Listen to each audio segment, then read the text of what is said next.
Hi guys, welcome to Martinmade. My name's Stephanie and today I'm going to give you some common New Year's resolutions that people make every single year, and I'm also going to give you some ideas on how you can keep those New Year's resolutions.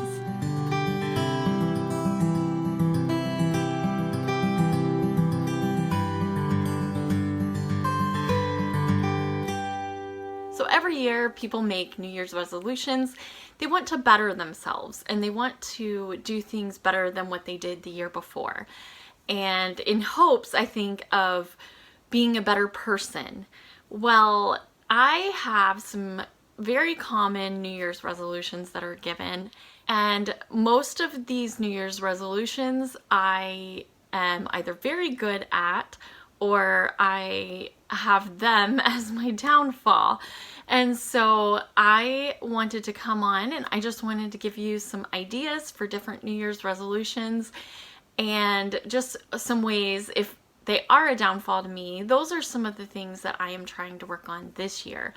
And so I'm going to give you some ideas as to what I am going to do to change my habits. And so let's get into these. So the first one that most people actually want to do, and is probably one of the most common, is to have a healthier diet. Now, one of the ways that I would suggest if you are wanting to have a healthier diet is first to read up on different diets. Find out what diet would suit you better and that you think you could stick with, because so many times we try to get into a diet, we see something on Pinterest and we're like, let's do this. And so what do? They get into it and about a month in, they're like, oh, I can't do this anymore. Or they have a cheat day here or there. And so the best way is going to be just to read up and to look into each type of diet and then decide from there what one you think you could stick with the best. And that's the goal really with healthier diets, is you want to be able to stick with it. Whereas if you find something that maybe you can lose weight faster, but it's harder for you because you don't normally eat that way anyways, it's going to be a harder diet to stick with. So reading up on things and then ease into it. Don't try to start it all at once. It's very tempting to, let's go to the store, let's buy all the food we need. No, it's easier to switch over one type of meal for 1 week or two, whatever it is you need to do to ease into it. And change breakfast. Every breakfast, make sure that breakfast goes with that diet. And then the rest of the meals, you might not lose weight right away, but the thing that you're going to have to understand is it's better to make it a habit and just get used to that habit. Every breakfast is going to be this type of meal, and then work into your snacks, and then work into your lunch. And eventually, after making it a habit of eating a certain way for weeks, then it's going to be easier to completely change over to that type of diet, as opposed to just one big full push and then things fall apart. So that's the way that you can work on having a healthier diet. The other is to travel more. That is the next thing. A lot of people, they don't travel very much, and so they want to be able to get out and go do things. Well, a few of the things that we have found to actually get out and do more would be to plan one big trip a year.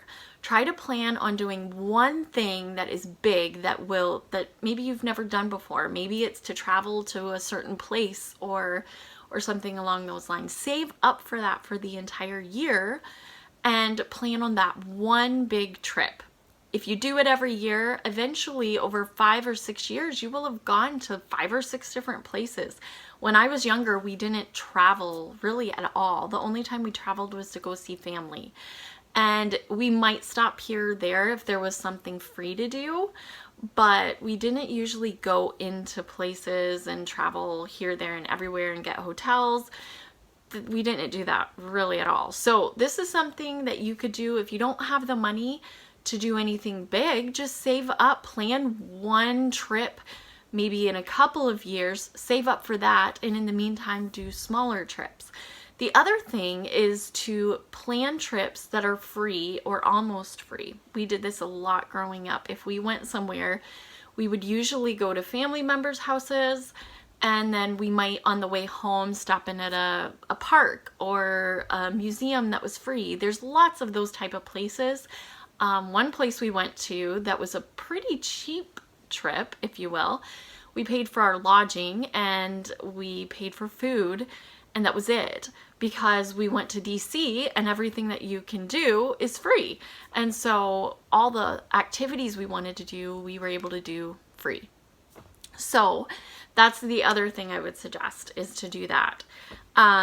Next is reading more books. Now, reading is not my favorite thing to do. I love to read books that are self-help books on how to organize or anything along those lines. But so that's where I differ in this. I don't love like fiction books or whatnot, but I do love reading those self-help books. So the thing I would suggest is, first of all, if you can, get to your library, your local library, and get a library card. That is the very first step. Reading an actual book, it to me is a lot nicer than reading it digitally. But read books that you get from the library. Go in and find the section that just interests you more, whether it's fiction books or how-to books or history books, whatever it is that you want to learn or do. Find that at your local library. That's the first step. The second one would be, if you have a Kindle or something along those lines, you can download books or read books offline with your Kindle. The other thing would be audiobooks. You can listen a lot of times right with your phone. You can listen to some audiobooks. A lot of people I know actually listen to audiobooks and love it. My husband's really into this, and he will listen to all kinds of books and podcasts and stuff like that. So that's just a few ideas for reading more books. The other thing is to recycle. People want to recycle a bit more. They don't want to waste as much each year. And so a few of the things, we live in Canada, and where we live, we have a recycle program that is part of the garbage collection. And so this recycle program has a lot of things already they're just given to you. Like, they come and collect it at the side of the road all the time. Every week is recycle week. And so you have things already laid out. I would check into your town that you live and just see if they have programs like that. If they don't, there are companies that do those type of programs. So the first thing you're going to want to do with this, if you don't have this set in place, it's going to be very hard to do.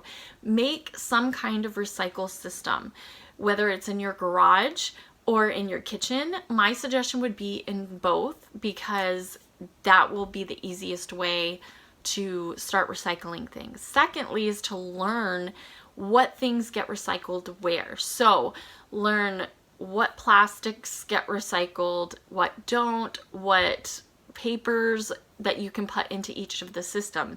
The other thing is, some of your local places will actually have special bins that you can put it in, so you actually have something to store them in without having to go out and buy a whole bunch of new stuff to do a recycle system. Next is to find places, if they don't come and collect it, find where you have to go to drop it off. And if that's the case that you have to go drop it off, then my suggestion would be is, when you are going to be heading a certain end of town, make sure you take it with you. The other thing is, you could always have a certain day every single week where you go and you take it to that place, and you can run errands around that area if you decide. So those are a few ways you can recycle a little easier throughout the year. Another thing is to spend more time outside and to get some fresh air a little bit more. I find that the past 2 years I have barely been outside. I have not had much time to actually get out and do things, just with my health, having a baby, being pregnant, having a little kid who doesn't love to be outside in the middle of winter. So winter has been a harder time to actually get out and do things. But a few of the things that can help with this are to go on walks together as a family, or to take and go to trails, different parks that have trails that you can go on. Go to parks that the kids can play at, or beaches, whatever's around you. Find some places that you can go out and you can play at. Every neighborhood in my town has a park that the kids can play at, and it's nice to just sit outside. Even if you are sitting out on your phone, that's okay. You're outside, you're getting some vitamin D and enjoying the sunshine. The next thing is you could go on picnics. Just going on picnics are just a wonderful way to get out and just enjoy the family. Something that goes along with that is get a table outside for your backyard. And even if you don't have the nicest backyard, when you cook out, or even if when you make supper, go eat outside. You're already going to be sitting and eating. You get time to spend with your family and enjoy each other's company, but you also get to be outside while you do it. So those are kind of, I think, pretty good suggestions for just getting outside. Even if it's not doing something, just get out and eat your food outside. The other is to spend time with the people you love. A lot of people really want to change this about them, and I understand. I try my hardest to spend time with the ones I love, and it can be very hard. But spending that time with the ones you love is something you're never going to regret. Even if you don't get along with your family as much, there will come a time when someone that you love passes away, and you're going to always say, even if you spend all the time in the world with them, you're going to always say, I should have spent more time with them. And that's not something you want to say at that point. You don't want to have any regrets. So a few of the things that I found with growing up, we were very, very close to all sides of my family. No matter who it was, we were very close to them. And so the ways that we did that growing up was we went on family vacations to see family. It wasn't to go on big trips and this and that. We saw family and we spent time with our family. Whether it was just going out with the family or just spending a week together. We never lived near grandparents, aunts, or uncles, but yet we're close to them. And that's how we did it. Every year, once or twice a year, we went to see one side of the family and the other side of the family. The other thing is to invite your family over. Open up your home. They will understand if it's not perfect. They are the ones that are going to enjoy just being with you. And so friends, family, invite them over, open up your home, and do it consistently. Don't put it off and put it off and put it off. It won't happen. And so that's another thing. Travel to places, maybe on your vacations, plan those around where your family lives. So if you're going to go see family, maybe make a little trip out of it where you spend a couple nights at this place on the way there and then a couple nights on the way back. Those are a few ways to spend some time with family and friends and all. The goal is to just do it. The other thing is to embrace spirituality. Now, this is not something I have ever had to really think about necessarily. In a way I have, but in a way not. Like, it's more for me like reading my Bible and praying every day and being on top of that stuff. Whereas actually going to church has never been an issue for me. We go to church every single Sunday morning, Sunday night, and Wednesday night, and we are there every single service. My husband's job doesn't allow him to be there at every single service, so we actually are there without him when he can't be there. And so embracing your spirituality is more of a way of life.